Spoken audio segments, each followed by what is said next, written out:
Thank you. Your time, your trust, and your comments keep this community alive. As you listen, share your thoughts, feelings, and lessons below, so we can learn together. Settle in. The truth and the twist are coming. Let's get into it. I wasn't even planning to talk about this one, but the moment I sat with it, I knew it was really about something deeper than cheating. Sometimes the biggest red flag is not secrecy. It is convenient. When somebody always has a perfect explanation, the perfect timing, and just enough empathy to keep you from asking one more question, pay attention. A person who is honest can handle your discomfort. A person who is using you usually needs you to be calm, grateful, and slightly unsure of yourself. This story hit me because the betrayal was ugly, but the lesson was painfully simple. Never hand over your discernment just because love feels like relief. The night before my wedding, I was flat on my stomach in the guest room of my own house in St. Louis, reaching under the bed for a tie clip shaped like a trumpet. My uncle Reggie had given it to me the year I got my first teaching job, and I wanted it for the ceremony because he used to say a man should carry one small thing that reminds him who he was before anybody started naming him husband, father, boss, or provider. My arm was buried shoulder deep in dust and carpet lint when I heard the front door unlock. Then I heard my fiancée laugh. She was not supposed to be there. I did not move right away because my first thought was harmless. Maybe she forgot her garment bag. Maybe her sister dropped her off to grab one last thing for the wedding. Then I heard a man's shoes cross the hardwood, not heavy work boots, not the shuffle of one of her cousins, but the smooth, expensive kind of step that says the person has never once worried about scuffing his soles on somebody else's floor. My hand closed around the tie clip. I should have rolled out and stood up. I know that, but there are moments when your body understands danger before your pride does. You said he was staying at the hotel. The man whispered. I knew that voice before my brain admitted it. Darius Bell, my fiancée's former supervisor from the real estate office where she used to work downtown. I had met him 3 times. Polished smile, thin silver watch. The kind of man who held eye contact a second too long, like he was always measuring how much of you he could use. My fiancée said, he went back because he forgot part of his wedding stuff. Relax, Darius. He obsesses when he is nervous. We still have time.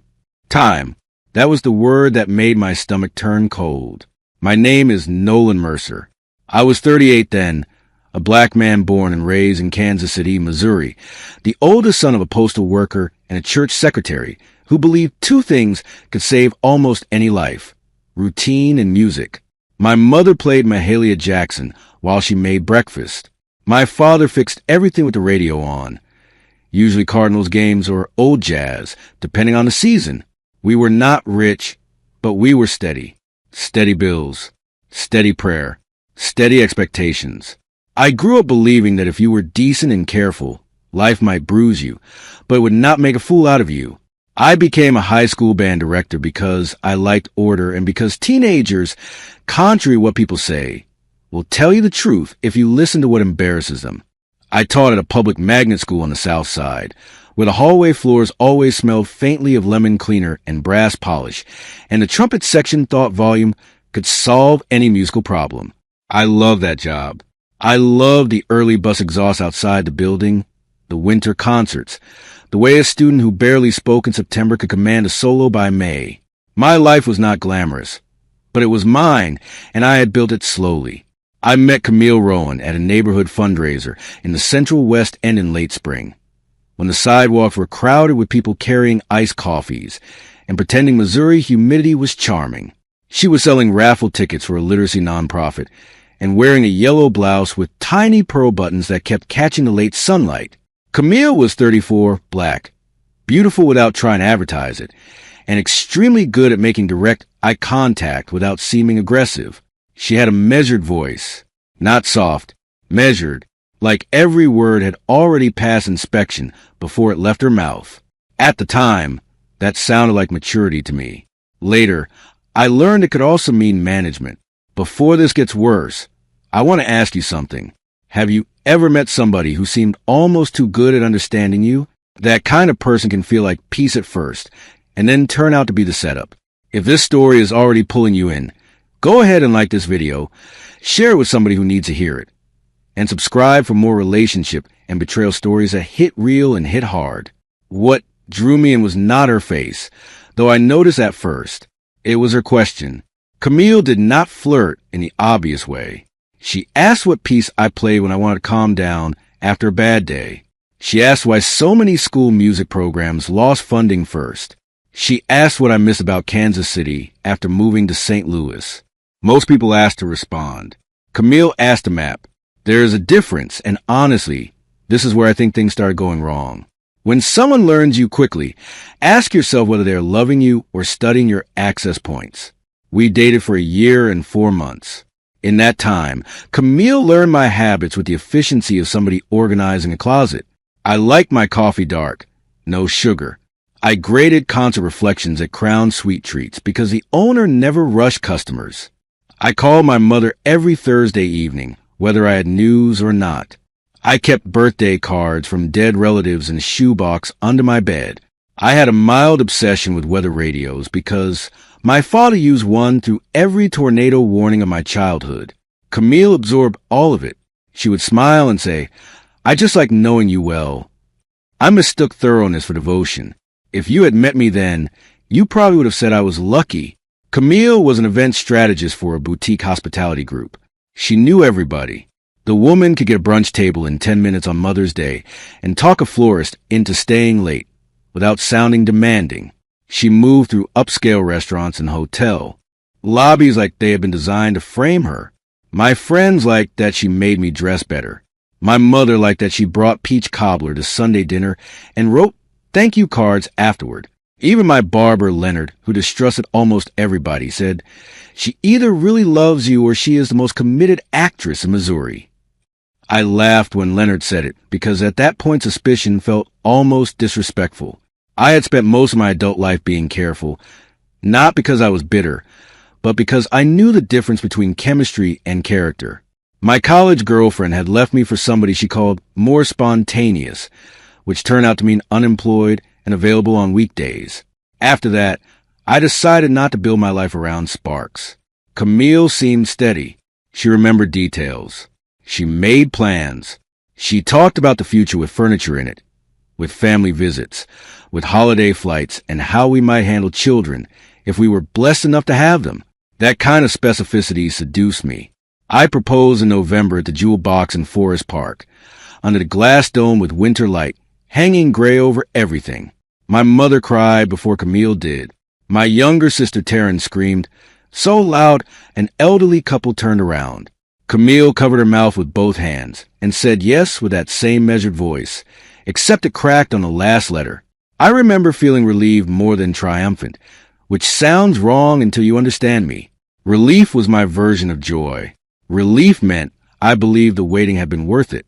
Relief meant I thought I had found somebody who would not treat my steadiness like a lack of excitement. The wedding was supposed to be at a historic church in Lafayette Square on a Saturday in early October, with the reception in a renovated train depot near the river. Camille handled almost everything. I told myself that was because she was better at it.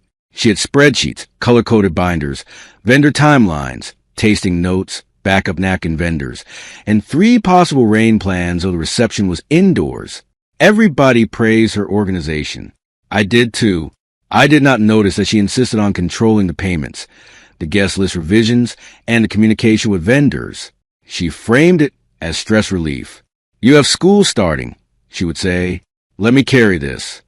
She also encouraged me to move some money into a joint planning account. Not a huge amount at first. Just enough, she said, to simplify deposits and reimbursements. Then there were more transfers, more wedding add-ons, more final balances that she preferred to handle because she did not want to be distracted during marching season. I teach teenagers. September belongs to football games, section rehearsals, and try and make freshmen understand that showing up late is not a personality trait. So I let her take the lead. I checked less than I should have. That part is on me. Love does not erase responsibility. It just often makes negligence feel romantic. The tie clip under the bed mattered because Uncle Reggie had died the previous winter after a short illness that left all of us pretending we were ready when we were not. He played trumpet at our church for 42 years and had hands big enough to palm a basketball and still button a baby's coat gently. The tie clip was not expensive. Tarnished gold tone, little horn shape, slightly bent at one edge. But he wore it on Easter and every major family event. Finding it missing that night set me into a panic that felt embarrassingly childlike. I wanted one piece of him there when I said my vows. From under that bed, with dust in my throat and my heartbeat pulsing against the floorboards, I listened to Camille walk another man into the master bedroom. I had painted pale blue the summer before because she said it reminded her of the sky right before rain. Then I heard my name. There is no mistaking the terror of hearing your own name in a room where you are not supposed to exist. Nolan will sign whatever he thinks saves face. Camille said, "He hates scenes. That is why this works." Darius laughed softly, and the sound made me clench so hard the tie clip cut my palm. "And the brother is still doing the speech?" Darius asked. "My cousin, not my brother," Camille said. "And yes, Jamal knows what to say. He will stand up after the salad course. Not too early. People need to be settled." I remember every word because my mind, maybe trying to save me, switched into the same listening mode I use when a student gives an excuse that sounds polished but wrong around the edges. Camille kept talking. They were not discussing an affair. They were planning a public detonation. Jamal was going to accuse me of carrying on with another woman during our engagement, right in the middle of the reception. There was more, far more. Darius had arranged for a woman I had never met to attend as a guest of one of the vendors. At the right moment, she would stand, shaky and tearful, and confirm she had been involved with me for months. There were screenshots, hotel confirmations, a timeline built around actual school conference trips and district meetings I had attended in Springfield and Columbia. Real travel, fake purpose. It was smart. That was the worst part. It had the ugly intelligence of something tested before. Camille would appear devastated, humiliated, blindsided. The venue full of my co-workers, students, parents, church members, and family would do the rest. Once it is public, he will try to settle privately, Darius said. Men like him always want their reputation cleaned up fast, especially educators. The casual way he categorized me nearly made me gasp. Men like him, not Nolan, not your fiancé. A type, an asset profile, somebody whose image mattered enough to monetize. Camille answered with a calm I can still hear when I wake up too early. He is not stupid. He is sentimental. That is different. Sentimental people protect history, appearances, elders, and institutions. He will pay to avoid dragging his mother, his students, and his church through a mess. She knew me. That was a knife. They talked for almost an hour. About money, about legal leverage, about the joint account, about a consulting fee Darius had been paying Camille monthly through an LLC with a bland name I had never heard, about how quickly an accusation can become reality once enough people witness it together. There are moments in life when your body wants to become something smaller than a man. Under that bed, I wanted to become air, thread, dust, any substance that did not have a chest capable of breaking open. I kept thinking, stand up now. And another voice kept saying, not yet, not until you understand what room you are in at this point. I would not have handled it the same way if you asked me before it happened. I would have sworn I was a confrontation man. I would have said I believe in immediate truth. I would have pictured myself kicking open that bedroom door and throwing their whole scheme into the light. But real betrayal rearranges your instincts. It teaches you fast that emotion can be evidence against you if the other person has rehearsed your role already. So I stayed still. I listened. I learned the fake woman's first name. I learned that Jamal had been paid. I learned Darius liked talking about people the way gamblers talk about horses. When their voices softened and moved deeper into the room, I made my first decision. I chose silence over eruption. I chose it because I could hear, even through my shame, that they were ahead of me in performance and behind me in information. If I burst out, Camille would cry, Darius would lie, and by sunrise I would be explaining myself inside the frame they had built. I waited until the house grew quiet. Then I slid out, stood slowly, and looked at the dust ground into my sleeves. I went to the hall bathroom, wash my hands, and stare at my face under the vanity light. I looked older already. I did not sleep. I sat in the kitchen until dawn with the tie clip, my weather radio, and a legal pad. Around 5:30, the first city bus sighed to a stop outside, and that ordinary sound nearly broke me because the world was behaving like the world while mine had tipped sideways. I wrote down everything I had heard. Names, timing, phrases, sentimental people protect history. After the salad course, men like him. I knew memory gets slippery under stress, so I wrote before pain could revise anything. Then I made coffee I did not drink and called the one person who had never confused love with softness. My mother. My mother answered on the second ring with the voice of a woman who had been awake since 4, probably in her robe, probably with the devotional open beside the sugar bowl. "Nolan," she said. Not hello. Mothers know. I told her enough to make her quiet. That quiet was worse than crying would have been. Finally, she said, "Do not make a move before you talk to somebody who knows the law and somebody who knows your heart." In that order. That was my mother exactly. Practical before emotional, but not cold. She gave me 2 names. Deacon Ellis from church, who had once handled civil cases, and my cousin Rochelle in Clayton, an accountant with no patience for financial foolishness. I called Rochelle first because numbers calm me. They have to answer eventually. Rochelle was 45, wore square glasses that made her look stricter than she was, and could find missing money, the way bloodhounds find people. She met me at a 24-hour diner near Maplewood, where the coffee was burnt and the booze cracked at the seams. I told her everything. Her face stayed still, but her pen moved fast. "Bring me online access to every joint account, every payment app, every card tied to wedding expenses," she said. "And Nolan, stop assuming the only crime here is infidelity. Cheating hearts usually travel with cheating hands." Deacon Ellis met me later that morning in his office above a funeral home on Natural Bridge. Only in St. Louis can grief, law, and floral sprays share one narrow staircase without anybody finding it strange. He was a tall, silver-haired man with the patient eyes of somebody who had buried many people and watched families reveal themselves over casseroles and caskets. I walked him through the setup. He listened, then tapped his desk once. "You have 2 roads," he said. Road 1 is moral satisfaction. Road 2 is legal protection.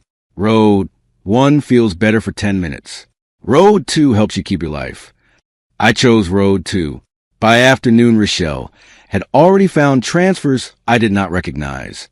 Small at first, then bolder. Payments from the wedding account to a design firm that did not exist. Reimbursements for floral consultations that never happened. A monthly consulting payment from Darius's shell company into Camille's account that lined up almost exactly with our relationship timeline. My second decision came then. I chose not to call Camille and bait a confession. Rochelle wanted more time. Ellis wanted paper, not panic. I hated that they were right. Every minute I stayed quiet felt like I was disrespecting myself. But self-respect is not always loud. Sometimes it is the discipline to wait until truth can stand. Over the next 5 days, my life became a split screen.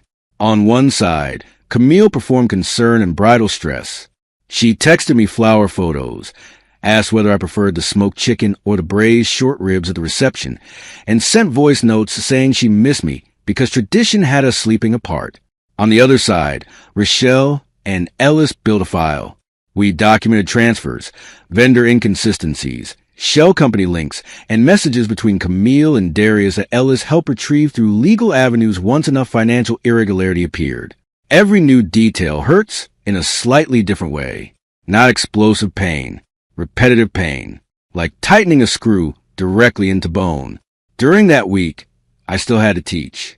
There is something cruel about betrayal happening while children need you to tune clarinets and remind them to sit up straight. On Tuesday morning, one of my seniors, a trombone player named Isaiah, stayed after class and asked, "Mr. Mercer, are you okay? You look like you were trying not to yell." Teenagers know. I told him I was tired. He nodded, then said, "You always tell us not to rush the hard part because that is where people make dumb mistakes." Then he picked up his case and left me standing there with my own advice in my face. Children return the truth without polishing it. Camille wanted us to meet Thursday evening to finalize place cards at her apartment in University City. I went because Ellis told me to keep behaving predictably. She had candles burning and a playlist low in the background. Old Anita Baker, the kind of music that can make a live feel domestic. She curled her feet under herself on the couch and leaned against my shoulder like nothing in the world was crooked. I remember noticing she had changed her nail color to a pale mauve because it matched the bridesmaids' dresses. That detail wrecked me more than some bigger things. Evil is rarely theatrical in private. Sometimes it is a woman comparing fonts while planning your ruin. Halfway through the place card, she touched my wrist and said, "You've been somewhere else all week." I almost laughed because she was right in a way she did not understand. "Just work," I said. She studied me carefully. "Nolan, you know you can tell me anything. That sentence will probably bother me the rest of my life. There are lies that insult your intelligence, and then there are lies that borrow the language of intimacy. So will they make your own memory feel dirty?" I looked at her and made my third real decision. I chose not to expose her then because I wanted the whole architecture, not one loose brick. Rochelle uncovered something else on Friday. Darius had used a private event security contractor connected to a reception venue for several other gatherings where disputes conveniently leaked to local bloggers and niche business pages. Public humiliation was part of the model, not broad fame. Targeted visibility. Enough to damage a person's professional standing without turning the story into statewide news. Ellis believed they meant to pressure me into a fast settlement after the reception, with Camille positioned as the wrong woman too embarrassed to proceed publicly unless compensated. The precision of it made me cold. I was not standing in front of random wickedness. I was standing in front of a practiced procedure. Around then, I had my first collapse. Not dramatic. No smashed glasses or shouted prayers. I was in Leonard's barbershop on Del Mar, waiting for a shape-up I no longer needed for a wedding, staring at a little boy swinging his feet in the next chair while his grandmother scolded him for moving. The radio was low. Clippers buzzed. Somebody argued about the Blues season near the front. Ordinary life pressing from all sides, and I suddenly started crying, quietly head down, like my body had found a leak it could not plug. Leonard threw a towel over my shoulders and said, "Let it pass. Just do not let it make decisions." By the second week, Ellis had enough to send preservation letters to the venue, the fake vendors, and Darius's shell company, effectively warning them that financial and communication records needed to remain intact. He also advised me to postpone the wedding for a reason Camille could not publicly challenge without looking monstrous. My mother solved that. She really did have a blood pressure scare that weekend. Not severe, but enough for me to use the truth without exposing the whole truth. Camille performed sympathy beautifully. She brought soup to my mother's house in a reusable container and sat on the edge of the sofa asking about medication schedules. My mother smiled and thanked her. After Camille left, Mama said, "That woman has no temperature." Honestly, this is where I want to ask you something.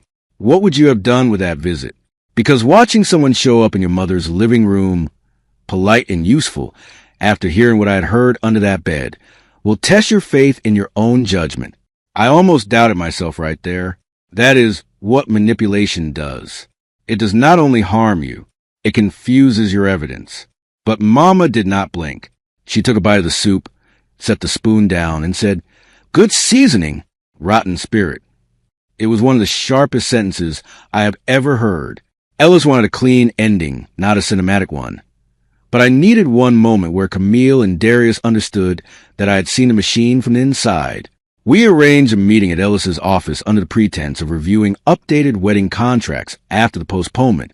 Camille came first in a cream trench coat, carrying a leather folder and smelling like a bergamot perfume I had bought her for Christmas. Darius arrived 10 minutes later after Ellis's assistant told him there was a venue liability issue requiring his expertise. When he stepped in and saw me already seated, he stopped so abruptly his polished shoe squeaked on the floor. Nobody shouted. That surprised even me. Ellis handed each of them a packet. Bank records, transfer summaries, communication logs, venue coordination notes, a notarized statement from a woman they intended to plan at the reception, who had backed out once Ellis contacted her through an attorney. Darius flipped pages faster than a man should if he expects to look composed. Camille did not open hers right away. She looked at me, really looked, and I saw the exact second she understood the version of me she had been working with was gone. "How much did you hear?" she asked. "Enough," I said. "And then more." Darius tried strategy first. "Nolan, whatever you think this is, people are going to look at these accounts and see wedding stress, poor bookkeeping, hurt feelings. You do not want your private life dragged around a courthouse." He said it smoothly, as if he were helping me. That was his mistake. I had heard that tone before in the bedroom. The tone of a man who mistakes social polish for power. Ellis spoke before I could. What he wants is irrelevant. What matters is documented fraud, conspiracy, financial diversion, and attempted extortion. Darius leaned back then, not defeated, but recalculating. Predators hate losing informational advantage more than they hate losing money. Camille opened her packet last. Her face did not crumble. Camille was too disciplined for crumbling, but the muscles around her mouth tightened until her lipstick looked wrong. She turned one page, then another, then stopped at the payments from Darius's company. "You were paying her?" I asked, even though I already knew. She did not answer me. She looked at him. That look told me something I had not understood before. Their partnership was not romantic at its center. It was transactional first. Whatever affair existed, it had grown inside strategy. Somehow, that made it sadder. There was no tragic love triangle, just an appetite wearing different clothes. Ellis laid out the options: full civil action and referral for criminal investigation, or immediate signed restitution terms, release of claims on my property and accounts, and a written acknowledgement that the wedding was canceled by mutual agreement with no public accusations. Darius objected. Camille stayed quiet, and I said the only thing I had been rehearsing all week. You do not get to turn my decency into a business. It was not clever, but it was true. Camille finally spoke. It was not supposed to go this far. Even now, I reject that sentence. Schemes always claim surprise at their own destination, as if the road walked itself. In the end, Darius refused to sign anything that day. Camille did. That mattered less emotionally than people might think. Signing was not remorse. Signing was triage. Still, her hand trembled once near the bottom of the page, and I noticed because for months I had noticed every small thing about her. When the meeting ended, Darius left first, jaw set, phone already in hand. Camille gathered her folder, but stood near the door. "There were moments with you that were real," she said quietly. I believed that she believed it, which is not the same as believing it myself. "Real things do not need a side account," I said. The consequences came the way most real consequences do, unevenly and without soundtrack. Darius's shell company drew attention once Ellis referred the financial evidence to a broader investigation involving event fraud and reputational coercion. The venue cut ties with 2 subcontractors. A licensing complaint surfaced against a related business arm. Nothing happened overnight. No dramatic perp walk appeared on local television while I sipped coffee. Instead, contracts dried up. People stopped returning calls. Lawyers got involved. Darius learned that a slick voice cannot charm paper trails forever. Camille lost her position with the hospitality group after questions about expense reimbursements spread internally. Truth moves slower than scandal, but it tends to arrive with better shoes. I wish I could tell you I felt victorious. I felt hollow and tired. I canceled a honeymoon to Charleston I could no longer imagine taking. I returned wedding gifts with notes that were shorter than they should have been, because I could not bear to narrate my humiliation to people who had bought us monogrammed salad bowls. I packed Camille's things into labeled boxes because rage makes men sloppy, and I wanted no sloppiness attached to my name. My sister Taryn came over with packing tape and a stubborn silence that said she knew better than to offer inspirational speeches. We worked until midnight with the television muted. 3 months later, winter settled over St. Louis in that flat gray way that makes the whole city feel like it is waiting for a verdict. I moved out of house because every room had become a witness stand. I rented a second-floor apartment in Shaw above a retired couple who cooked cabbage every Sunday and argued gently about crossword clues through the vents.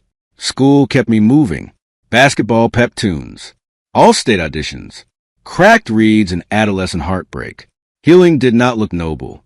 It looked like lesson plans, therapy on Tuesdays, changing my passwords, and learning that embarrassment survives longer when you feed it secrecy. So I stopped hiding from the people who loved me. By spring, I could tell the story without shaking, not because it hurt less, but because it had stopped defining the edges of me. My students held a senior showcase at the Sheldon, and when the jazz ensemble hit the final chart, I wore Uncle Reggie's trumpet tie clip on a navy tie and did not think of the bed first. I thought of his hands, of my mother's no-temperature verdict. Rochelle bent over spreadsheets like a detective in kitten heels, of Leonard tossing a towel over my shoulders while I cried in a barber shop. Betrayal had exposed me, yes. It also exposed who was real around me. That mattered more in the end. I am 40 now. I still teach. I still call my mother every Thursday. I still keep old cards in a shoebox under my bed because some habits deserve to survive other people's bad intentions. I am slower to trust, but not proud of that slowness. I work on it. There is a difference between wisdom and corrosion, and I do not want to become a man who confuses the two. That night under the bed changed me, but it did not get to author me. Camille and Darius taught me that performance can imitate care. My people taught me something stronger. Real love shows up when pretending stops paying. This situation just shows that consequences are not always loud. Sometimes karma looks like a signed document, a vanished contract, a mother who could see through soup and smiles, and a man who refused to turn one cruel setup into the reason he became cruel too. What stayed with me most here was not the cheating. It was Camille saying it was not supposed to go this far after building the whole road herself. That is the part to remember. Character is what you do before there are consequences. And boundaries matter most when somebody is counting on you to ignore your own discomfort. If this story stayed with you, do not just move on from it. Drop your biggest takeaway in the comments.